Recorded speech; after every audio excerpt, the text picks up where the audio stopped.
ঘটনা মনে আছে? এই শুরু হলো পৃথিবীর হিস্ট্রি। হাবিল ভালো ছেলে, সৎ সন্তান, সে আল্লাহ পাকের সমস্ত হুকুম আহকাম মেনে চলার চেষ্টা করে। কাবিলের দেখে হিংসা হয়। কি হয়? প্রথম সমস্যা কি হলো তাহলে? এই হিংসা এখন মুসলিমদের মধ্যে নাই, আছে কি নাই? সমাজের মধ্যে অনেক দাড়ি টুপি নিয়ে অনেক কাবিল ঘুরে বেড়ায়, কি বেড়ায় না?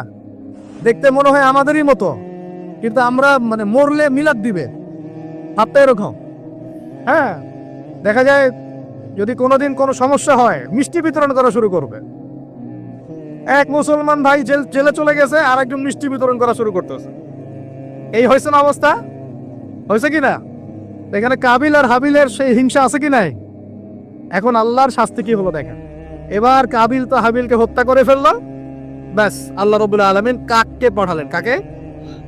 কাক এসে ঠোঁট দিয়ে মাটি খুঁড়ে খুঁড়ে খুঁড়ে দেখাচ্ছে কিভাবে হাবিলকে দাফন করব। বেচারা কাবিলের জানা নাই কিভাবে ভাইকে এখন দাফন করব। ওই কাকের কাছ থেকে শিখতে হলো যে কিভাবে মৃত ভাইকে দাফন করতে হয়। সুবহানাল্লাহ। এখন দেখেন ওই কাক খুব প্রাচীন প্রাণী, কিন্তু কাক হচ্ছে একটা প্রাচীন সৃষ্টি আল্লাহ পাকে।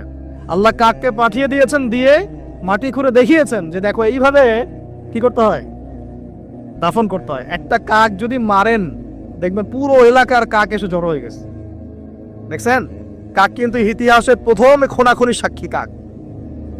বুঝতে পারছেন না মনে হয়? মানব সৃষ্টির ইতিহাসের প্রথম যে খুনাখুনি, ভাইয়ে ভাইয়ে যে মারামারি, এই খুনাখুনির প্রথম সাক্ষীকে কাক। চিন্তা কর, আল্লাহ আমাদেরকে প্রকৃতি থেকে শেখার তৌফিক দান করুন। কাক নিজের ভাইয়ের গোশত খায় না? খায়। এখন মুসলমানের গোশত খায়। এক মুসলমান বিপদে পড়লে অন্যটা মিষ্টি বিতরণ করা শুরু করে। কিভাবে তার মানহানি করবে, কিভাবে তাকে অপমান করবে, কিভাবে তার বিরুদ্ধে ষড়যন্ত্র করবে, কিভাবে তাকে ফাঁসাই দিবে, এই চিন্তাই অলওয়েজ মাথায় ঘোরাফেরা করতেছে। হাবিল কাবিলের কারণে প্রথম এই যে হাবিল কাবিলের ঘটনার প্রেক্ষিতে আল্লাহ পাক কি করেছেন শোনেন। আল্লাহ রাব্বুল আলামিন তার নবীর মাধ্যমে আমাদেরকে জানিয়েছেন। হাদিসটা শোনেন, খুবই মারাত্মক হাদিস। নবীজি বলেছেন, এই পৃথিবীতে প্রথম হত্যাকাণ্ড সংঘটিত করেছে কাবিল। কে? সে একজন নবীর সন্তান না? নবীর ছেলে হয়েও। নবীজি বলছেন সাল্লাল্লাহু আলাইহি ওয়াসাল্লাম, এই পৃথিবীতে যত মানুষ খুন হবে, খুন হয় না মানুষ, যত মানুষ খুন হবে, এই সমস্ত খুনের পাপের একটা অংশ কাবিলের আমলনামায় যোগ করা হবে। বলে নাউজুবিল্লাহ। এটাকে বলে গুনাহে জারিয়া। কি বলে? প্রিয় ভাই, আমি তো রিকোয়েস্ট করতেছি আপনাকে, আমি তো আপনাকে শাসন করতে আসি নাই। আমি এসেছি আপনাকে আল্লাহ চেনাতে, আমি এসেছি আপনাকে রাসূল চেনাতে, কোরআন চেনাতে। আপনি মদের দোকান দিয়েছেন, যত মানুষ মদ খাচ্ছে সমস্ত গুণ আপনার আমলনামায় যাচ্ছে। এটা হারাম সিনেমা হল করেছেন, যত মানুষ এখানে সিনেমা দেখছে সমস্ত পাপ আপনার মিছে। এটা তামাকের কারখানা দিয়েছেন, সবাই হারাম খাচ্ছে, আপনার গুনাহ হচ্ছে। সুদ ছড়িয়ে দিয়েছেন, নিজে খাচ্ছেন, এখন সবাইকে খাওয়াচ্ছেন, গুনাহ হচ্ছে আপনার। সবার গুনাহ আপনার ঘাড়ে এসে যুক্ত হচ্ছে। ঠিক যেভাবে একটা মাদ্রাসা করেছেন, একটা মসজিদ করেছেন, একটা নলকূপ স্থাপন করেছেন, এই রাষ্ট্রীয় দায়িত্বে আছেন, রাস্তাঘাট করে দিয়েছেন, এর বদৌলতে যে মানুষ উপকৃত হচ্ছে, আপনি কবরে গেলেও নেকি পাবেন ইনশাআল্লাহ। কি পাবেন? নেকি পাবেন। একটা ব্রিজ নির্মাণ করে দিয়েছেন, যত মানুষ এটাতে পারাপার হবে, উপকৃত হবে, আপনি নেকি পাবেন ইনশাআল্লাহ। ঠিক একইভাবে আপনি আমি যদি এরকম গুনাহে জারিয়ার কোনো মাধ্যম চালু করে যাই, কবরে চলে গেলেও ওই গুনাহ কি হবে? অটোমেটিক আসতে থাকবে। আল্লাহ আমাদেরকে বোঝার তৌফিক দান করুন। তো এবার পৃথিবীর ইতিহাসে প্রথম এই ঘটনা হলো। এরপরে কি হয়েছে? এরপরে যে আল্লাহ পাকের শাস্তিটা নেমে আসলো। কাবিল কিন্তু জাহান্নামে যাচ্ছে। কেন? ভাইকে হত্যা করার কারণে। আল্লাহ পাকের কাছে সবচেয়ে মারাত্মক পাপ হচ্ছে মানুষকে হত্যা করা। শিরকের পর, কুফরির পর মারাত্মক পাপ হচ্ছে মানুষকে হত্যা করা। আল্লাহ রাব্বুল আলামিন তার নবীর মাধ্যমে জানিয়েছেন, একজন ব্যক্তি যদি লা ইলাহা ইল্লাল্লাহ বলতে পারে, এই একজন মুসলিম যে লা ইলাহা ইল্লাল্লাহ বলে, সে বেঁচে থাকা পর্যন্ত আল্লাহ পাক কিয়ামত দিবে না ইনশাআল্লাহ। একজন মুসলমানের কত দাম চিন্তা করেন, কত দাম। আল্লাহু আকবার। তো এখানে একজন মুসলিমকে হত্যা করলো কে? কাবিল। কাবিলের আমলনামায় সব পাপ যেটা থাকলো, তার মানে আল্লাহর আযাব আসার প্রথম কারণ কি হলো? হিংসা। কি কারণ? অতএব হিংসা করতে থাকলে আল্লাহর শাস্তি কি হবে? আসবে। এরপর আরো সামনে যান, এবার আসেন নূহ আলাইহিস সালাম। নাম মনে আছে? 950 বছর তার কওমকে দাওয়াত দিয়েছেন। কত বছর ভাই? একটু চিন্তা করেন তো, চোখ বন্ধ করে। 950 বছর কতদিন হতে পারে? 950 বছর মানে প্রায় 1000 বছর। 1000 বছর তিনি তার কওমকে দাওয়াত দিয়েছেন। কিভাবে? আমাদের মতো ওয়াজ মাহফিল না, দাওয়াত দিয়েছেন। তিনি বলছেন, ইন্নী দাআউতু কওমি লাইলা ওয়া নাহারা, আল্লাহ আমি আমার কওমকে দাওয়াত দিয়েছি দিন রাত 24 ঘন্টা। এটা সূরা নূহের মধ্যেই আছে, দেখবেন পড়ে। ওয়ালাম ইয়াজিদহুম দুআই ইল্লা ফিরারা, আমার দাওয়াত শুনে এরা খালি পালিয়ে গেছে আমার থেকে, কাছে আসে নাই, খালি পালিয়ে গেছে। কান বন্ধ করে ফেলতো, কাপড় দিয়ে মাথা ঢেকে ফেলতো, আর আমাকে বলতো পাগল। কি বলতো? পাগল। নূহ আলাইহিস সালামকে আল্লাহ পাক তারপরে বললেন, তুমি একটা কাজ করো, তুমি নৌকা নির্মাণ করো। কি করো? এই যে নৌযান নির্মাণ করা, এই সারা পৃথিবীর বাণিজ্য বন্ধ হয়ে যাবে যদি নৌযান না থাকে। জানেন, এই যে এক্সপোর্ট ইম্পোর্ট শিপিং সব বন্ধ হয়ে যাবে কিভাবে? যদি নৌযান না থাকে। আর এই নৌযান সর্বপ্রথম কে সৃষ্টি করেছে? আর এখন আমাদেরকে বলে যে ইসলাম হচ্ছে সেকেলে, না? এরা প্রযুক্তি খুব উন্নয়নে। নূহ আলাইহিস সালাম সর্বপ্রথম মানুষ যিনি এই পৃথিবীর মধ্যে নৌযান নির্মাণ করেছেন। বলে সুবহানাল্লাহ। সভ্যতা শুরু হয়েছে নবীদের হাতে। সভ্যতা কি হয়েছে? নবীদের হাতে শুরু হয়েছে, আর শেষও হবে নবীদের হাতে ইনশাআল্লাহ। কোন নবীর হাতে শেষ হবে? হ্যাঁ, মাশাআল্লাহ, ঈসা আলাইহিস সালামের হাতে। আপনারা তো আমার লেকচার শুনেন না, বুঝতেছেন যে ঈসা আলাইহিস সালাম আসবেন। হ্যাঁ, তিনি আসবেন, এমনি এমনি আসবেন না, তিনি আসবেন এই ইবাদীদের হাত থেকে এই জেলে মুক্ত করার জন্য। ইনশাআল্লাহ তিনি আসবেন ইনশাআল্লাহ। অপেক্ষা করতে বলেন খালি। আজকে যে জুলুম আর নির্যাতন সারা বিশ্বে করছে, ঈসা আলাইহিস সালাম যখন আসবেন, পাথর পর্যন্ত কথা বলা শুরু করবে। পাথর কথা বলবে, গাছ কথা বলবে। ইয়া মুসলিম ইন্না ওয়ারালিয়াহু তাআল ফাকতুলহু, আসো আমার পিছনে একটা লুকিয়ে আছে, আসো করে যাও। ঈসা আলাইহিস সালামের হাতে দাজ্জাল যাবে এই যে বাবেলুদ নামক জায়গায়। এই বাবেলুদ জায়গাটা এখন প্যালেস্টাইনের মধ্যে পড়েছে, ওইখানে দাজ্জাল হবে।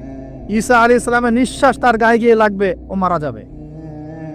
ঈসা আলাইহিস সালামের দোয়া ইয়াজুজ আর মাজুজের ধ্বংস হবে।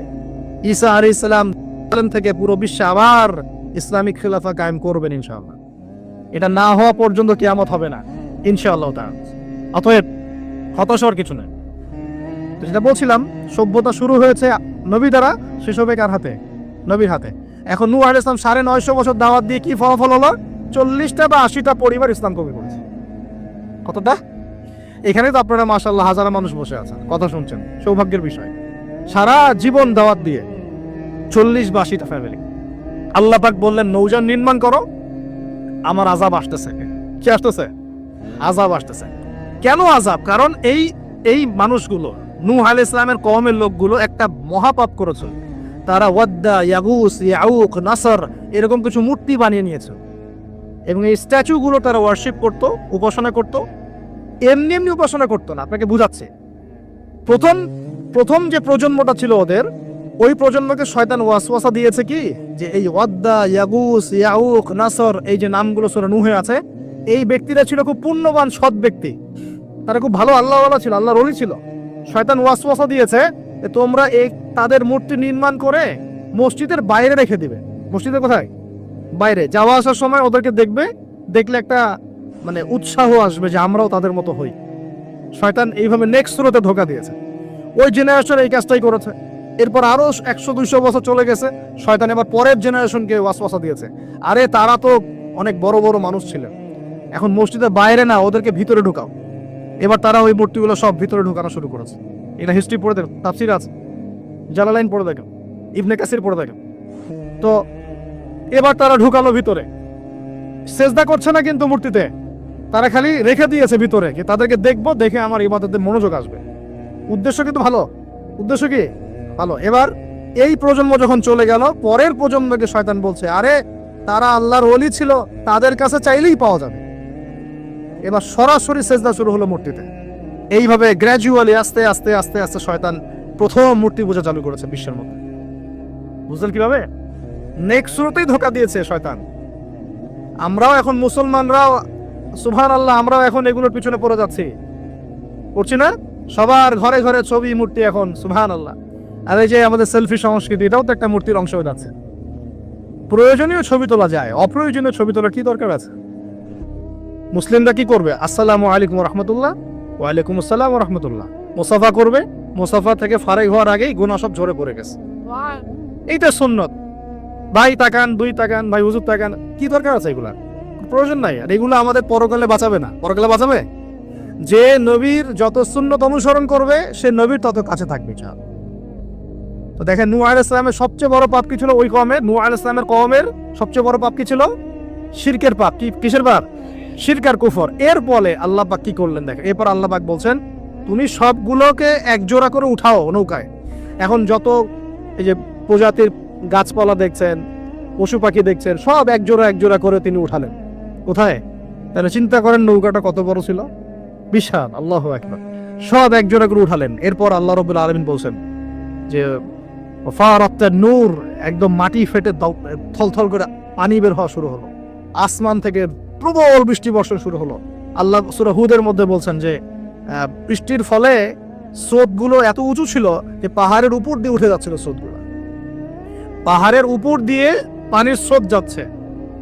আর এই সময় নূহ আলাইহিস সালামের এক ছেলে, তার 4 ছেলে ছিল। কয় ছেলে? এক ছেলের নাম হচ্ছে হাম। হামের বংশধর হচ্ছে এই যে আফ্রিকান মানুষরা, কালো চামড়ার মানুষরা হামের বংশধর।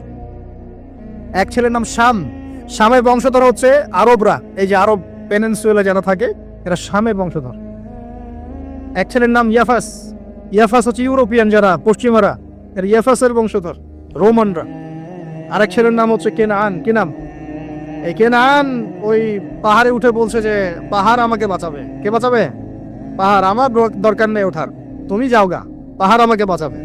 নূহ আলাইহিস সালাম বলছেন যে আল্লাহ, আমার ছেলে, আমার আহাল, বাঁচাও তাকে। আল্লাহ পাক বলছেন এরপর বিশাল এক ঢেউ আসলো, বাবা আর ছেলের মাঝখানে আড়াল করে ফেললো। শেষ নাই, সন্তানের সাথে আর দেখা নাই। নূহ আলাইহিস সালাম কান্নাকাটি করে বলছেন, আল্লাহ ইন্নাহু মিন আহলি, আমার ছেলে আমার পরিবারের একজন, আল্লাহকে মাফ করে দাও। আল্লাহ পাক ধমক দিয়ে বলছেন, লাইসা মিন আহলিক, সে তোমার পরিবারের কেউ না, সে তোমার পরিবারের। আল্লাহর কাছে এইসব বংশ, রক্ত, রং, এসবের কোনো দাম নাই। কিসের দাম আছে? তাকওয়া, ঈমানের দাম আছে। নবীর সন্তান হয়েও যদি ঈমানদার না হয়, আল্লাহ পাক জাহান্নামে দিয়ে দিবেন। কোনো কিছু যায় আসে না আল্লাহ পাকে। আলেমের সন্তান হয়েছেন, এত গর্ব কিসের? নিজের আমল, আকীদা, ঈমান আগে ঠিক করতে হবে। অমুক বক্তার ছেলে, অমুক আলেমের ছেলে, অমুক পীর সাহেবের জাদা, এগুলো দিয়ে পরকালে পার পাওয়া যাবে? নিজের ঈমান আমল ঠিক করতে হবে। নবীর সন্তান পার পাচ্ছে না। বলছেন লাইসা মিন আহলিক, সে তোমার পরিবারের কেউ না। আল্লাহ বলছেন লাইসা মিন আহলিক, সে তোমার পরিবারের কেউ না। আল্লাহ পাক কোনো দয়াই করলেন না। কুফরের মধ্যে ছিল, ঈমান ছিল না, শিরক করেছে আমার সাথে, কিসের দয়া, কিসের খাতির? তো প্রিয় ভাই, এখান থেকে শিখলাম কি? যে নূহ আলাইহিস সালামের যুগে আযাব কি কারণে আসছে? শিরকের কারণে। আগে শিখলাম